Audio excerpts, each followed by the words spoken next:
మంచిర్యాల జిల్లా కాశీపేట మండలం దేవాపూర్ గ్రామంలో కొమరం భీం ఆసిఫాబాద్ జిల్లా వాంకిడి ఆశ్రమ పాఠశాలలో 9వ తరగతి చదువుతున్న శైలజ అనే విద్యార్థినిని ఫుడ్ పాయిజన్ తో నిన్న హైదరాబాద్ నిమ్స్ ఆసుపత్రిలో చికిత్స పొందుతూ మృతి చెందిన నేపథ్యంలో శైలజ మృతికి కారణమైన వారిపై చట్టపరమైన చర్యలు తీసుకోవాలని వారి కుటుంబానికి మద్దతుగా ఆదివాసీ సంఘాలు నిరసన చేపట్టారు.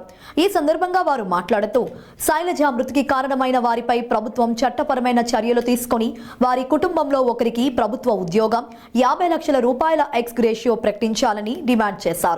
మంచిర్యాల జిల్లాలో జరిగిన ఘటనకు టీటీడీఓను సస్పెండ్ చేసిన అధికారులు 31 మంది విద్యార్థులకు ఫుడ్ పాయిజన్ అయ్యి ఆసుపత్రుల పాలు కావడానికి శైలజ మృతికి కారణమైన కొమరం భీం ఆసిఫాబాద్ జిల్లా టీటీడీఓ, ఏటీడీఓ, హాస్టల్ వార్డెన్, పాఠశాల ప్రిన్సిపల్ను ఎందుకు సస్పెండ్ చేయడం లేదని ప్రభుత్వంపై మండిపడ్డారు.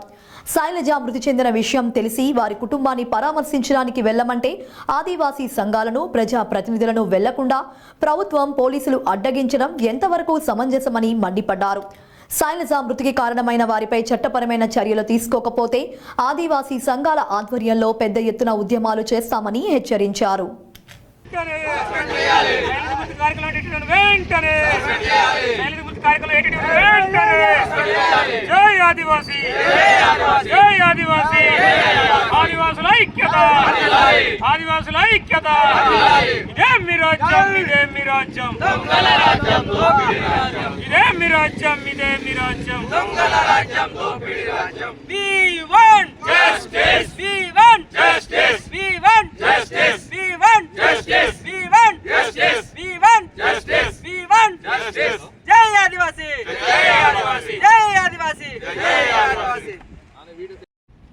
ఏదైతే వాంకిడి ఆశ్రమ గర్ల్స్ హై స్కూల్లో మరి 9వ తరగతి జరుగుతున్నటువంటి శైలజ నిన్న మృతి చెందడం జరిగింది. ఇది చాలా బాధాకరమైన విషయం. ఈరోజు ఇప్పుడిప్పుడే ఆదివాసులు మరి చదువుపై ఆసక్తి చూపుతూ మరి హాస్టళ్ల వైపు వస్తున్న తరుణంలో మరి ఈ ప్రభుత్వాలు ఆదివాసులకు ఏ విధమైన భరోసా కల్పిస్తున్నాయనేది తెలియడం లేదు. మరి ఇప్పుడు చదువు కోసమని హాస్టల్ వస్తున్న విద్యార్థులు మరి భయభ్రాంతులకు గురి అయ్యే అవకాశాలు ఉన్నాయి. కాబట్టి ఇప్పటికైనా ప్రభుత్వాలు స్పందించి ఏవైతే అక్కడ చదువుతున్న విద్యార్థులకు మెరుగైన వసతులు కల్పించాలి. ఏదైతే శైలజ చనిపోయిందో మరి తక్షణమే ఆమెకి 50 లక్షల రూపాయల ఎక్స్గ్రేషియో ప్రకటిస్తూ మరి వారి కుటుంబానికి ప్రభుత్వ ఉద్యోగం ఇవ్వాలనేసి మేము తుడుందెబ్బ నుంచి డిమాండ్ చేస్తున్నాం. ఇయ్యని పక్షాల్లో ఖచ్చితంగా తుడుందెబ్బ ఆధ్వర్యంలో మరి ఎవరైతే ఈ సంఘటనలకు బాధ్యులైనటువంటి DTDOని కానీ ATDOని కానీ ఇప్పటి వరకు వాళ్ళపై చర్యలు తీసుకోలేదు. ఇక్కడ స్పష్టంగా వాళ్ళ యొక్క నిర్లక్ష్యం అనేది కనబడుతుంది. సంఘటన జరిగిన వెంటనే మరి వాళ్ళకు మెరుగైన వైద్యం అందించినట్టయితే ఈరోజు శైలజ అనేది చనిపోకపోతుండే. కానీ సంఘటన జరిగిన తర్వాత కూడా ఒక 2-3 రోజులు కాలయాపన చేసి దాని తర్వాత మరి వారు ట్రీట్మెంట్ చేస్తామనేసి హడావిడి చేయడమే తప్ప మెరుగైన ట్రీట్మెంట్ అందించలేదు. ఎందుకు ప్రైవేట్లలో తీసుకెళ్ళాలి?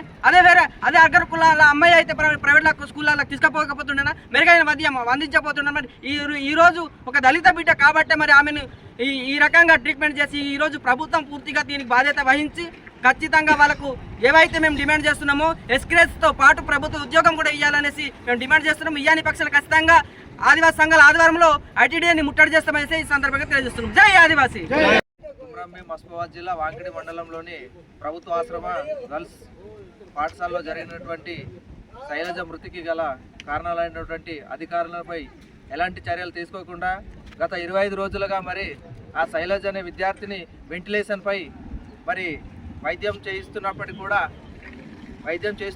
కూడా మరి ప్రభుత్వం పూర్తిగా విఫలమవడంతో మరి ఈరోజు ఆ విద్యార్థిని మృతి చెందడం జరిగింది. దీనికి కారకులైనటువంటి అక్కడ ఉన్నటువంటి HM కానీ DTDOని కానీ ATDOని కానీ ఈ పర్యవేక్షణ లోపంలో ముఖ్యంగా ప్రేక్షక పాత్ర వహిస్తున్నటువంటి ITDO గారిని కూడా తక్షణమే సస్పెండ్ చేయాలని ఆదివాసీ సంఘాల ఆధ్వర్యంలో మేము డిమాండ్ చేస్తున్నాం. ఏదైతే ఇదే కాదు, గతంలో అది వాంకిడిలో జరిగిన మరోసటి అంటే ఒక వారం రోజుల తర్వాత ఈ మంచిర్యాలలో జరిగినటువంటి సంఘటనకేమో తక్షణమే DTDO గారిని సస్పెండ్ చేయడం జరిగింది. మరి అదే అక్కడ 65 మంది పిల్లలకు జరిగినప్పుడు విరేచనలు జరిగి అందులో 5గురు సీరియస్ ఉన్నప్పుడు అందులోనే ఒక శైలజ అనే విద్యార్థి మరి చాలా సీరియస్ గా ఉన్నదనే పరిస్థితుల్లో మరి నిమ్స్లో వైద్యం చేస్తూ మృతి చెందింది. కానీ ఇప్పటి వరకు ఆ జిల్లాలో ఉన్నటువంటి ఏ ఒక్క అధికారి పైన కానీ అంటే DTDO కానీ ATDO కానీ ఇంక్లూడింగ్ ఎవరిపైన ఎలాంటి యాక్షన్ తీసుకోకుండా మరి పిఓ గారు ఏం చేస్తున్నారో, మరి ఐటీడీఏ ప్రాజెక్ట్ అధికారి అనేది ఎవరి కోసం ఉన్నది, మరి ఆశ్రమ స్కూల్ ఉన్నటువంటి పర్యవేక్షణ చేయాల్సిన బాధ్యత ఐటీడీఏ పిఓ గారిది లేదా అని మేము అడుగుతున్నాం. అదేవిధంగా ఎవరైతే విద్యార్థులు ఉన్నదో నిజంగా ఈరోజు 9వ తరగతి చదువుతున్న విద్యార్థి మరి రేపు ఆ కుటుంబానికి బాహ్య ప్రపంచంలో ఉండాల్సిన, కుటుంబంలో ఒక బాధ్యతగా ఉండాల్సిన ఆ కుటుంబానికి మరి ఈరోజు కుటుంబానికి నిరాశ్రయాస్తులు చేసినటువంటి సంఘటన గుర్తు చేసుకోవాలి. ఆ కుటుంబంలో ఒకరికి ప్రభుత్వ ఉద్యోగం ఇస్తూ వెంటనే ఆ కుటుంబానికి 50 లక్షల రూపాయలు ఎక్స్గ్రేస్ ఇవ్వాలని మేము డిమాండ్ చేస్తున్నాం.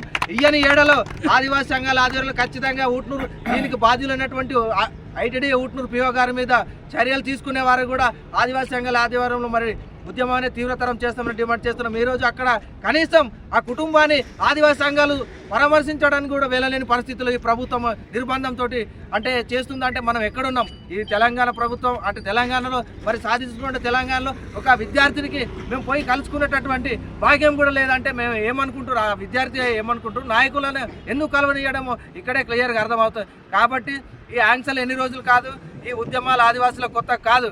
కాబట్టి ఇప్పటికైనా ఖచ్చితంగా పిఓ గారు ఉమ్మడి ఆదిలాబాద్లో ఉన్నటువంటి హాస్టళ్ల పైన పూర్తి స్థాయిలో సమీక్ష నిర్వహించి దాని కారకులైనటువంటి డిటిడిఓ కానీ ఏటీడీఓతో సహా పూర్తి స్థాయిలో సస్పెండ్ చేసి సర్వీస్ ఫ్రమ్ రిమూవల్ రాయాలి. దీంట్లో ఇంకొక కోణం కూడా ఉంది. అక్కడ ఉన్నటువంటి అంటే ట్రీట్మెంట్ చేస్తున్నాడు కాబట్టి ఆ హెచ్ఎంకు ఇంకో చోటకు పంపించి ఆ తర్వాత ఆయన సస్పెండ్ చేయడం అంటే ఇక్కడ ఐటీడీఏ అధికారి ఒక నాన్ ట్రైబల్ అధికారికి ఒక రకంగా ఉంటారు, ఒక ట్రైబల్ అధికారికి ఒక రకంగా ఉంటారా? మరి దీంట్లో మరి పిఓ పాత్ర కూడా పూర్తి స్థాయిలో తెలియజేయాలి. ఖచ్చితంగా పిఓ గారి మీద కూడా ఒక అంటే ఒక కమిటీ వేసి దాని మీద ఎందుకు ఈ నిర్లక్ష్యం వహించారు అనేది కూడా మరి తెలియజేయాల్సిన అవసరం ఉందని మేము ప్రభుత్వాన్ని డిమాండ్ చేస్తున్నాం. జై ఆదివాసీ, జై ఆదివాసీ.